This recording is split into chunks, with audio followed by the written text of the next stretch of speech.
Kenangan terburuk saya ketika jadi kiai itu gini, saya ada beberapa guru SD datang ke saya. Ini agak-agak masalah besar. Gus, boleh enggak buka ujian nasional yang masih disegel? Semua guru bilang enggak boleh, itu kriminal kan.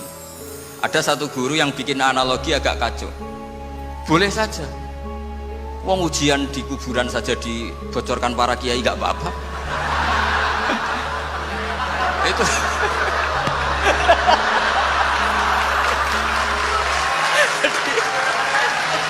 tapi ini kriminal ya.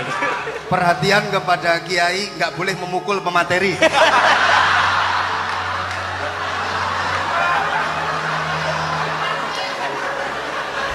Jadi tentu itu analogi yang salah kan. Marrobuka kan, Tuhan kamu siapa, nabi kamu. Tuhan kamu siapa, nabi kamu siapa, imam kamu siapa. Ini kan sudah dibocorkan oleh para kiai. Artinya apa? Nak raiso jawab kebablasan. Terus guru ini berpikir kalau ujian akhirat sekrusial itu saja bisa dibocorkan, kenapa ujian nasional tidak boleh? Tentu ini kias yang salah, saya tidak ngajari seperti itu. Tapi saya ngajari ke kalian betapa mudahnya masuk surga. Kunci jawaban sudah dikasih, kunci pintu masuk sudah dikasih. Kok sampai tidak masuk, ini kebablasan. Paling salah gurunya. Jadi ini kenapa saya sering cerita orang mukmin semuanya itu min ahlil jannah, itu saya jamin. Sama tidak usah takut su'ul khotimah, tidak usah takut berlebihan seperti itu. Karena setahu saya, setidaknya saya mewakili ulama zaman ini. Rata-rata guru kita ini bermadzhab Syadzili dalam berkeyakinan berpikir tentang Allah. Di antara ini yang mulai saya ngomong serius, supaya tadi kan guyonannya sudah diambil Gus Reza sama Gus Kausar. Saya tahu kenapa mereka guyon. Kalau ngomong serius takut kalah sama saya.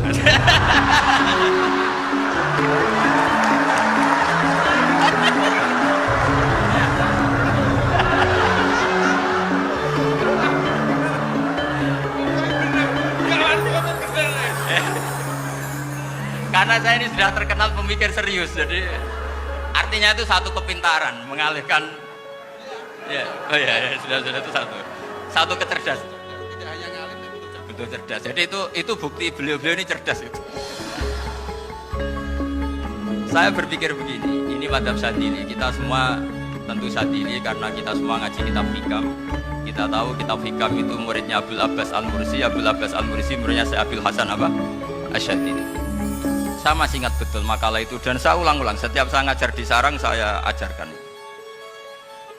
Kilali kata Abdul Hasan Asy-Syadzili, saya pernah dapat hatif, dapat semacam ilham.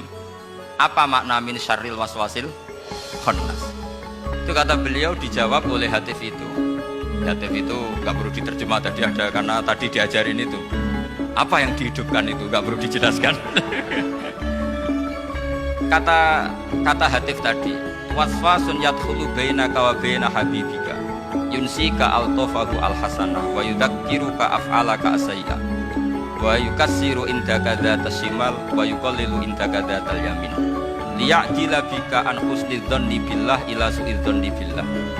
Jadi yang dikatakan waswas adalah kamu digiring untuk hanya ingat sisi-sisi kamu yang negatif, dilupakan bahwa Anda punya sisi-sisi yang positif. Misalnya seperti ini, mungkin secara fikih tadi banser-banser tegas, wah ini masalah lelaki perempuan dipisahkan gini.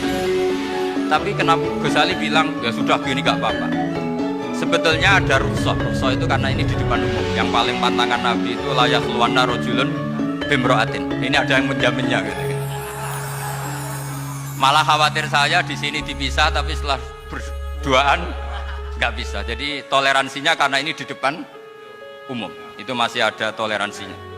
Layak luwana rojulun bimroatin. Begitu juga ketika kita dosa, misalnya kita dosa, orang Islam setiap dosa itu pasti ingat salahnya, terus kemudian istighfar. Dan ketika satu kebaikan dibandingkan keburukan, itu kata semua ulama, karena sayyi'ah itu bernilai 1, kebaikan bernilai apa? 10. Itu masih surplus berapa? 9. Jadi itu cara berpikir Abdul Hasan Asy-Syadzili.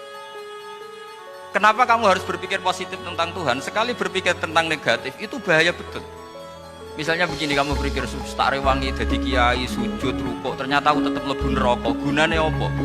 Itu menurut saya kan nggak punya akal. Sujud itu satu kelaziman menghamba kepada Allah. normalnya seorang hamba itu ya sujud. Kemudian gara-gara kamu ingin masuk surga, terus logika kamu dibalik, gunanya apa saya sujud? Ternyata saya masuk neraka. Itu pertanyaan yang benar-benar bodoh dan itu menjadikan Allah